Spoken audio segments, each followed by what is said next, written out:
pleasure to introduce our guest speaker, Ms. Shannon Gadd with the Department for Aging and Independent Living. If you Google Shannon Gadd, you will see that she fulfilled a lifelong dream by appearing on Wheel of Fortune in March of 2018.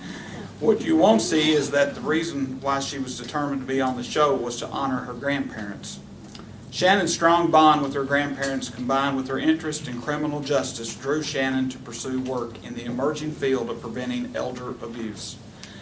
She has consulted with the Department of Justice and the Administration on Aging on how to create and sustain a collaborative community response to support older victims of crime. Ms. Gadd recently joined the state government as the Commissioner of the Department of Aging and Independent Living in the Cabinet for Health and Family Services.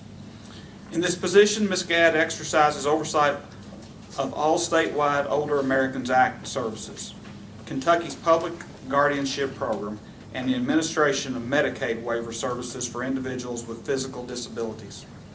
Shannon Gadd is the former Senior Director of Programs at ElderServe in Louisville, Kentucky.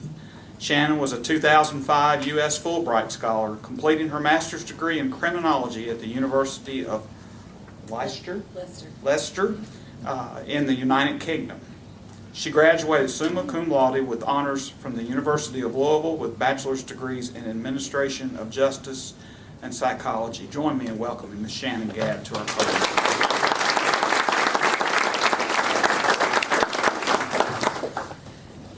Thank you. I'm really excited to be here today. This is actually my first road show since I became Commissioner June 1. So I'm really excited to be here. And yes, I did go to U of L, and I did live in Louisville. I've been living in Shelbyville now for 2 years. But, it's really funny to see people's faces when I say this, I am from Bowling Green, born and raised. So I'm not there. See, everybody like Louisville, ew, okay. But when I say Bowling Green, oh yay, they like me again. So I am from Bowling Green, which I will be back there next week. So. Again, thank you guys so much for coming out and for spending the time here with me, although I know you're not really here for me, but that's cool. I met with the senior center directors of all the counties this morning, and that was just awesome.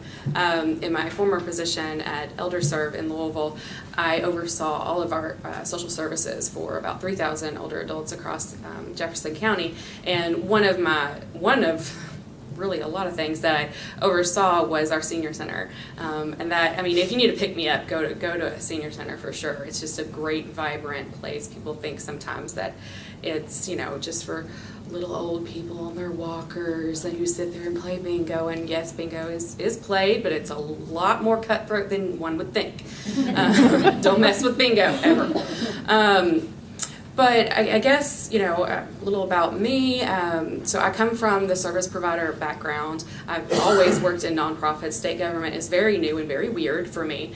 But I think having a service provider perspective has been really interesting for people. When you make these statutes and regulations and laws and edicts and forms, then I'm here to tell you what really happens after, on the ground. So that's been interesting. One of my goals is to kind of reduce the paperwork load, the regulatory load on our direct service providers as well, because our direct service providers, they should be spending time with older adults and improving their lives and not spending their time in the office doing paperwork. So we're working on that.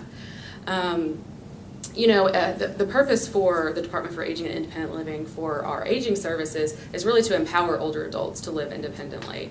It's to help them, living on fixed incomes. We've got 90-year-olds who are being scammed, out of their life savings. And when you're 95, I had a client who was 95 and lost everything. You can't really go back to work and make up that money. So that's where the safety net and the Older Americans Act comes in. So it's important that we not only continue these services, but increase the services. And we know that funding isn't always there. The federal government, and shame Representative Comer left, I was going to say good things about him, but the federal government, for the first time in forever, I think they actually did the Health and Human Services appropriations on time this year for next year. So we actually know what funding we're getting rather than waiting to the last minute. And they increased nutrition by $10 million. So that's really exciting. So obviously some good things are happening in Washington, and hopefully we can replicate that in our state. But truly, we all know that in this era, resources are getting fewer and fewer, but our demands are getting more and more, right? So we've got to be more creative in how we work together and collaborate, because funding isn't just going to grow on trees. If it does, somebody let me know so I can go get that tree. But we just, when I was talking to the senior center directors earlier, there's just awesome stuff happening on the ground, and we've just got incredible people doing this work, but we have to help them connect those dots and the resources, and that's where I see the state level saying, oh hey, we're doing this over in Webster County, why don't we replicate that in Fayette, or what have you. We can kind of be that, because when you're down in the weeds, it's hard to kind of see what's going on elsewhere. So we need to be more creative about our current resources, and then and then be really innovative in how we partner with our communities. And I know Owensboro Health Regional Hospital is here, and I'm just so pumped about what they've been doing as far as getting more meals to older adults who are homebound, home limited. And I can't think of a more important service really than getting the nutritious food to the people who can't afford their own, or can't even just go to a grocery store to get their own. Right now at state level, we have 3,000 people on a wait list for home delivered meals. That is unacceptable. That's unacceptable, and we are going to fix that. And with great partners like the Owensboro Health Regional Hospital, that's how we're going to do it. Okay, so if anybody has connections with other hospitals out, you just let me know. We're going to be knocking on those doors for sure.